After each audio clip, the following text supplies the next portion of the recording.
African American history 365 days of the year.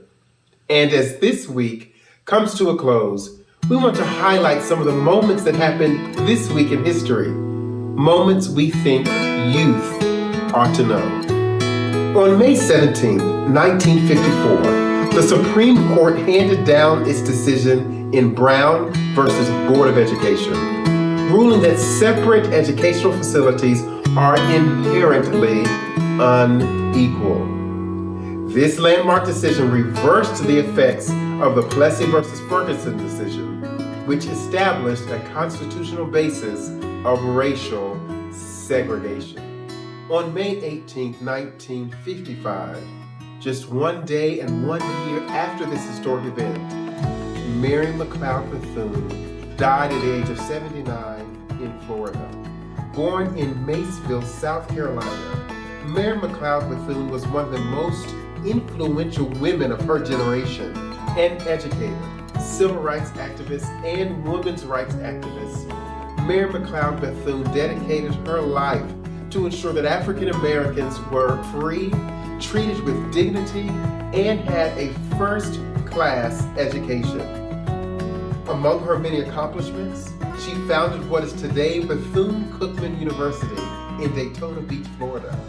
She co-founded the United Negro College Fund, helped to integrate the Red Cross, and was even appointed by President Franklin D. Roosevelt to the National Youth Administration in 1936. And also this week in history, May 19, 1925, El-Hajj Malik Shabazz, better known as Malcolm X, was born. Malcolm X was a Muslim minister and civil rights activist who wanted black people to be so proud of their blackness and so confident in their abilities that they could be self-reliant as a community, living separately from the other Americans who treated them as second-class citizens. He was one of the most important and influential leaders of the civil rights movement and one of the top African American orators in American history. Was today your first time hearing about Brown versus the Board of Education or Plessy versus Ferguson? Was today the first time you heard the name Mary McLeod Bethune or Malcolm X? Well, I hope you learned something about our beautiful history today. But before we go, I want to leave you with today's quote, and I want to leave you with the in the comments section. Here's today's quote. If you stick a knife in my back 9 inches and pull it out 6 inches, there's no progress. You pull it all the way out, that's not progress. The progress is healing the wound that the blow made.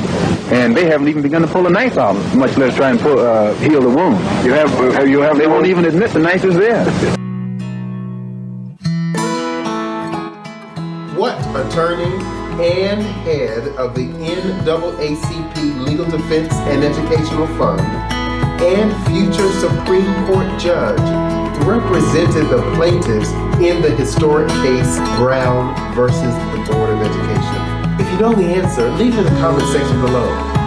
But if you don't know, conduct some research so you can know. And never forget what Reverend Jesse Lewis Jackson teaches us, and that is, your mind is a pearl, and you can learn anything in the world. Listen, friends, that's all the time we have today for What Youth Ought to Know. Until next